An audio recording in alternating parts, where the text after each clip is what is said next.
In terms of the order in which we do exit lockdown, the Government has always made clear that education should be the top priority. I announced 2 weeks ago our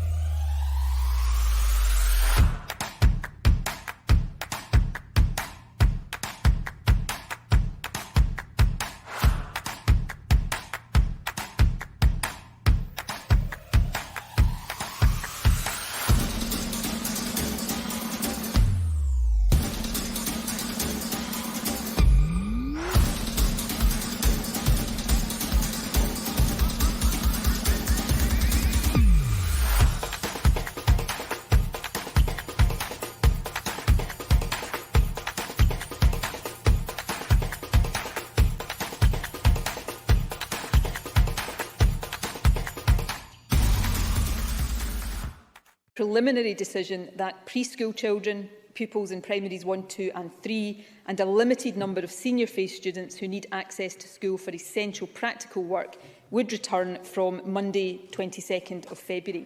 I also said that from the same date we hope to enable a limited increase in the provision for vulnerable children, specifically those with the most significant additional support needs where schools believe that this is essential.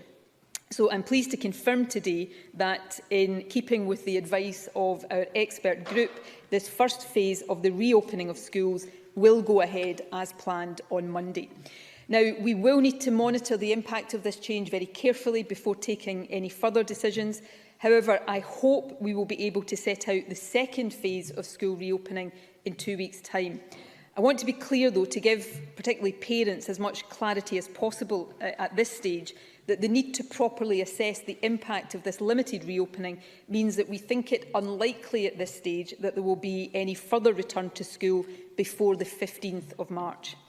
Now, as we consider these issues, we are, of course, doing everything we can to ensure that schools are as safe as possible for children and for the education workforce. As senior phase pupils, teachers and school staff start to return, we will be making at-home lateral flow tests available to them twice a week as part of a wider package of in-school mitigations. Comprehensive testing guidance has now been issued to schools and local authorities, and as of yesterday, more than 2,200 schools had received deliveries of test kits.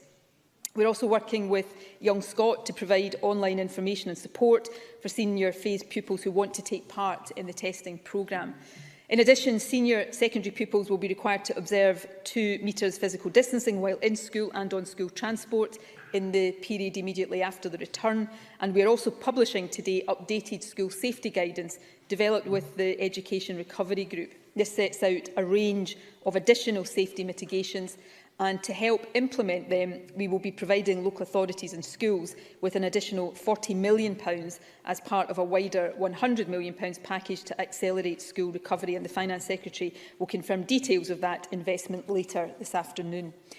Now, the final point I want to make about schools before setting out a more general message about the phased reopening is that the National Qualifications 2021 group will soon publish further details on how qualifications will be awarded this year in a way that fairly reflects pupils' experience of remote learning.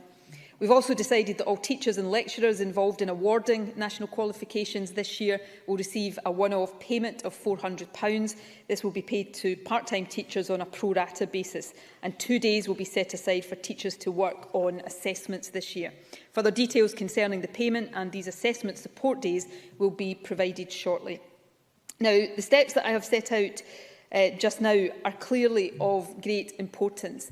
But there is a more general and overriding message that I need to set out and emphasise today.